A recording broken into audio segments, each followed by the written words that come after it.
হরে কৃষ্ণ, রাধে রাধে। পঞ্চপাণ্ডবের অন্যতম ছিলেন ভীম। ভীমের পুত্র ঘটোৎকচ এবং তার স্ত্রী হিড়িম্বা। তার পুত্র বর্বরিক। আপনারা এই বর্বরিকের নাম অবশ্যই শুনে থাকবেন, যারা মহাভারত পড়েছেন বা মহাভারতের কাহিনী শুনেছেন তারা অবশ্যই এই বর্বরিকের মহান চরিত্র সম্বন্ধে অবগত অবশ্যই থাকবেন। ভীমের পুত্র ঘটোৎকচ এবং ঘটোৎকচের স্ত্রী হিড়িম্বা, তারই পুত্র বর্বরিক। অসাধারণ যজ্ঞপুত্র, অসাধারণ যোদ্ধা এবং খুব মেধাবী ছোটবেলা থেকেই। তো এই বর্বরিক ছোটবেলা থেকেই শুনেছিল যে যদি ভগবান শ্রীকৃষ্ণের হাতে কারো মৃত্যু হয়, তার আর এই দুঃখ জড়া গ্রস্ত এই পৃথিবীতে আর আবির্ভূত হতে হয় না বা জন্মগ্রহণ করতে হয় না। তাই জন্য সে শুধুই বাবা মাকে বলতো যে হে পিতা, ভগবানের হাতে আমার কি করে মৃত্যু হবে, ভগবানকে আমি আমার হত্যাকারী হিসেবে দেখতে চাই। কারণ ভগবানের হাতে যদি আমার মৃত্যু হয়, তাহলে আমাকে আর এই ধরাধামে এই পৃথিবীর পঙ্কিল আবর্তে আমাকে আর জন্মগ্রহণ করতে হবে না। সেই জন্য এই বর্বরিক এক উপায় আবিষ্কার করেছিল আর কি। ঠিক আছে, তো যখন আর কি যুদ্ধ চলছে, সেই সময়তে বর্বরিক ভগবান শ্রীকৃষ্ণকে রাগিয়ে দেওয়ার চেষ্টা করতে থাকে আর কি। বর্বরিক শুধু রাগিয়ে দেওয়ার চেষ্টা করতে থাকে, এবং ভগবান শ্রীকৃষ্ণ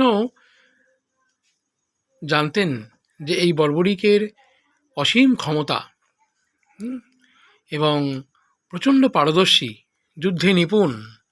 ঠিক আছে, সেই জন্য বর্বরিক কি করলেন, ভগবান শ্রীকৃষ্ণ তিনি বর্বরিককে পরীক্ষা করার জন্য বললেন যে দেখি তুমি কোন পক্ষে থাকবে যুদ্ধে, এই ধর্মের পক্ষে না অধর্মের পক্ষে। তো বর্বরিক ভগবান শ্রীকৃষ্ণ যাতে রেগে যায় এবং ভগবান শ্রীকৃষ্ণ যাতে বর্বরিককে মারে, সেই জন্য বলতে লাগলো যে আমার ওরকম কোনো পক্ষটক্ষ নেই, আমি যে পক্ষে দুর্বল বেশি, যে পক্ষে দুর্বলতা বেশি, সেই পক্ষেই আমি থাকব। আর আপনি যেহেতু পঞ্চপাণ্ডবদের সাথে আছেন, তো সেটা তো জয়লাভ করবেই, সেই পক্ষ তো এমনিতেই সবল। সেই জন্য আমি তার বিরুদ্ধ পক্ষ কৌরব পক্ষকেই সমর্থন করব, তাদের সঙ্গেই আমি থাকব। এইভাবে বর্বরিক পরীক্ষায় উত্তীর্ণ হলেন। কিভাবে না, ভগবান শ্রীকৃষ্ণ বললেন যে দেখি তুমি কীরকম বড় বীর, কীরকম বড় একজন সেনা তুমি, দেখি। বর্বরিক তার আগেই বলেছিলেন যে আমার এমন 3টি বাণ আছে যে 3টি বাণ মারলেই যুদ্ধ শেষ, আমি 3টি বাণ মেরেই যুদ্ধ শেষ করে দিতে পারি, আর কিছুর দরকার নেই।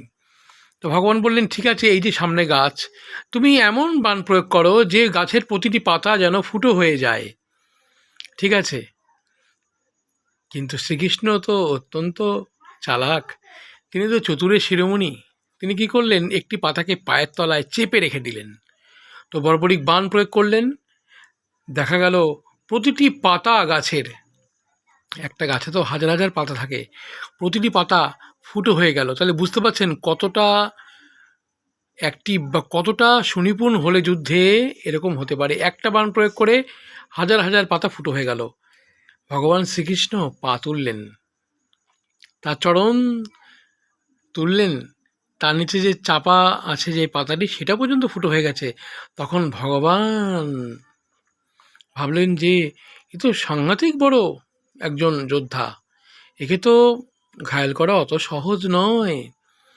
কিন্তু বর্বরিক এমনভাবে ভগবানকে রাগিয়ে দিতে লাগলেন যে আমি, হ্যাঁ, এই যে পক্ষ দুর্বল কৌরব পক্ষ তাদেরই সাথ দেবো, তাদের সাথে যুদ্ধ করব, এইভাবে যখন ভগবান তখন আর কি বললেন, ঠিক আছে তুমি তাহলে তাদের সাথে যুদ্ধ করো বলে সুদর্শন চক্র দিয়ে বর্বরিকের মাথাটি কেটে ফেললেন।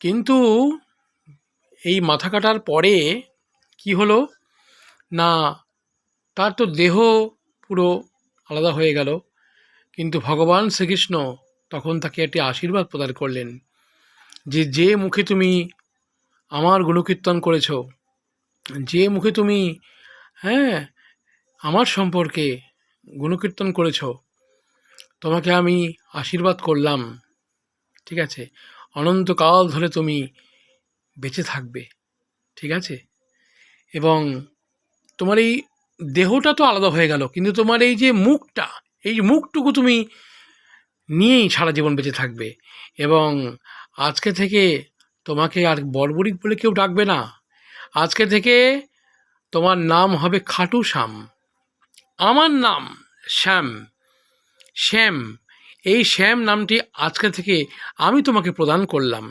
সেই তখন থেকেই খাটু শ্যাম জগতে পূজিত হচ্ছেন এবং হাজার হাজার মানুষের দুঃখ দুর্দশা তিনি মিটিয়ে চলেছেন।